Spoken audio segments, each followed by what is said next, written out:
Hey everybody, how's it going? Well, you know, back here in the garage with the rabbit truck, and I basically want to go over how to beef up your rear end. So you got a nice amount of travel in the front, and so I've already done the driver's side. I have not done the passenger side yet. Gotta show you what the difference is like here. So my springs had sagged quite a bit, and my solution right here was to build some longer shackles. So I know they're hideous, but when I built them I was running out of cutting discs. So basically this is what hangs the leaf spring, and if you make longer shackles you can lift up the suspension. Now, for example, if you were to extend 3 inches, extend the hole 3 inches, that would give you about a 1.5 inch raise in the suspension. So with these shackles, I'm not really very comfortable leaving that because it gives a lot of extra leverage on the suspension. And so I wanted to show you guys how to beef up the rear end of your truck.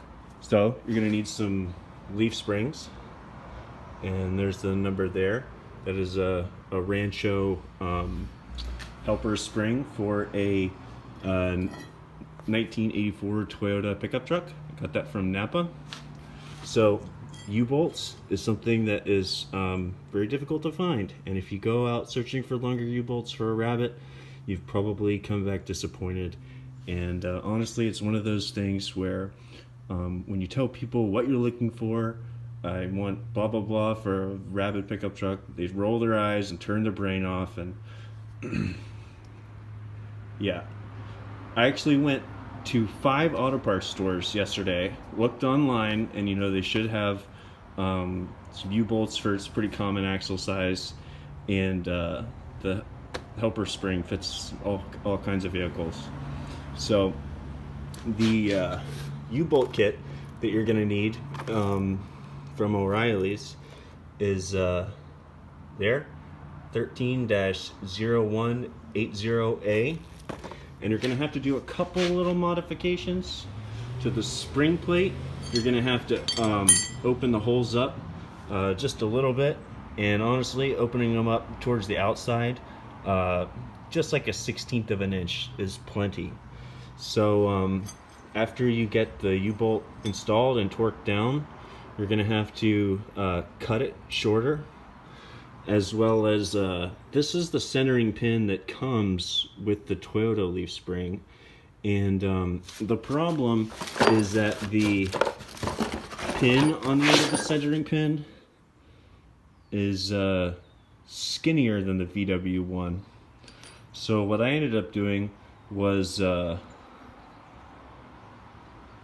welding a nice amount until it fits snugly in there, just grinding it so it's nice and smooth. And one good tip whenever you're putting together leaf spring packs or all this, put some grease on it. Put some grease on the bolts for the shackles, because those are actually what bushings actually spin on the bolt. But you want to put grease in the all the contact points for the leaf springs. And one thing that's cool is that this has a pretty significant arch. Now, I don't know if any of you have done leaf spring work before. The last job that I worked, I had to do leaf springs on like F350s and that kind of stuff, and those ones can make you cry trying to get the spring packs together, and they're under so much force that it can actually shear the threads off the centering pin, which is just fucking scary. You're gonna need at least one C-clamp in doing this to help hold the leaf springs together as you're getting the spring pack in the car. And to do this install, you do not have to take the leaf springs out. You can leave the top leaf spring completely connected in the front and the back. So let me come back here and love that original dealer tag there.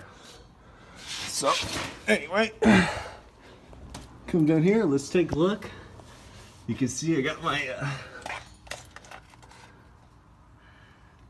new U-bolts there, and man, they're about twice thick and heavy duty, and as they used to be.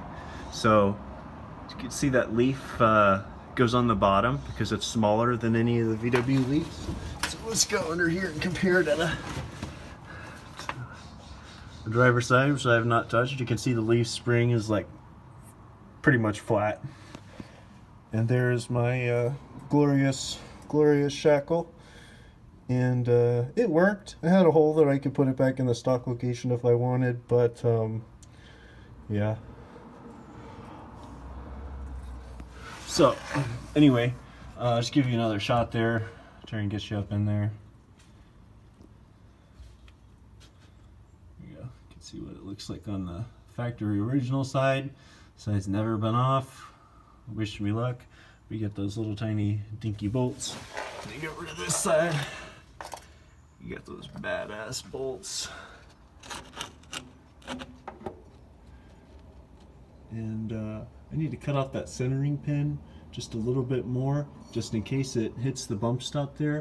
But my main problem is that before I put the longer shackles in, because I've used this vehicle to move several times, including being a mechanic and having all of your possessions and tools, and the tools maybe are the biggest thing that weighs it down, but this thing would just sit down right on the bump stops. And so yeah, definitely a lot more ride height. The other side was about as tall as my hand, and I'd say this gained me at least another inch and a half. There's plenty of up travel as well as down travel left on still running the factory shocks. But yeah, one more shot of the part numbers you're gonna need there. Those are for the U-bolts. That is for the leaf spring. And you could probably find a more appropriate centering pin. I just did this because sometimes it's easier to go over to a welder than it is to go to the store and try to find a specialty bolt that they want, you know, $4 each for. But anyway, good luck, guys. And oh yeah, this is an idea of what you might need. You're definitely going to need some of these in order to get the centering pin bolt out, because it had completely rusted away.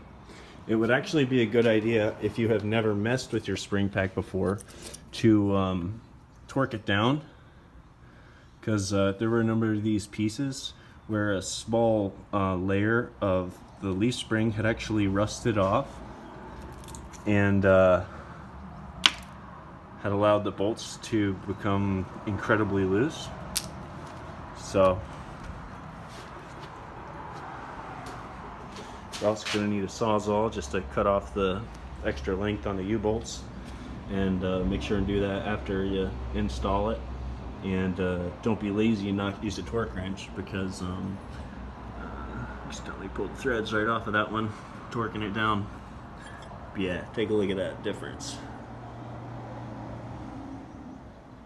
That's at least like 30% bigger. So congratulations, if you complete this, then you have now made your Rabbit pickup truck rear axle, leaf spring and connections probably the smartest, toughest part of the whole truck at this point.